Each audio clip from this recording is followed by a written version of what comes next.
Hello viewer, we will use the pattern stem to create different designs.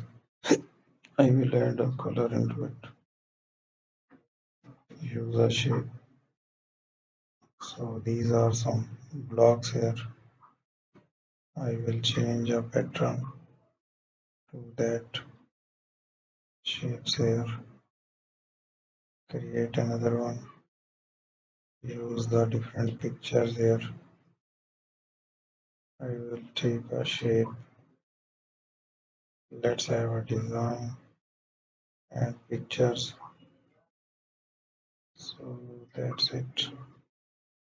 Thank you for watching my video. Don't forget to subscribe.